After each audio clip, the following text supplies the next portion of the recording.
నిజం కాకపోతే ఈ రోజు వరకు కూడా చంద్రబాబు నాయుడు గారు దాని గురించి ఎందుకు మాట్లాడలేదు? ఎందుకు ఆయన చేసినటువంటి రేవంత్ రెడ్డి గారు చేసినటువంటి వ్యాఖ్యల్ని ఆయన ఖండించలేదు? అంటే మీరు ఒప్పుకుంటున్నారు, ఎస్ నేను రాష్ట్రాన్ని తాకట్టు పెట్టేశాను అని మీరు ఒప్పుకుంటున్నారు, అంతే కదా? అంటే ఇప్పుడు ప్రధాన కారణం ఏమిటి అంటే, మీకేమో మీ కారణాలు ఉండొచ్చు, మీ కేసులు అవ్వచ్చు, ఏమైనా అవ్వచ్చు, అప్పుడు మీరు కామ్గా ఉండడానికి, ఇప్పుడు మీరు కామ్గా ఉండడానికి మీకు రకరకాల కారణాలు ఉండవచ్చు. కానీ ఇక్కడ నష్టపోయేది మాత్రం రాయలసీమ ప్రజలు, నెల్లూరు జిల్లా ప్రజలు.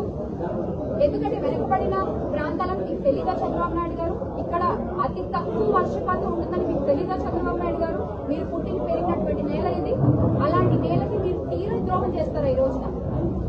ఈ రోజున తెలుగుదేశం పార్టీ, అది కూటమి పార్టీలో ఉన్నటువంటి ఈ ప్రాంతాల్లో ఉన్నటువంటి ప్రజాప్రతినిధులందరూ కూడా రాజీనామాలు చేయాలి. మీకు ఆ నైతిక హక్కు లేదు. మీరు ప్రజల గురించి ఏం ఆలోచించారు? ఆ రోజున రాష్ట్ర పరిస్థితిని గమనించి వైఎస్ జగన్మోహన్ రెడ్డి గారు సముద్రంలో కలిసేటువంటి వరద నీటిని లిఫ్ట్ ఇరిగేషన్ ప్రాజెక్ట్ ద్వారా మనం ఈ వెనకబడిన ప్రాంతాలకి మళ్లించ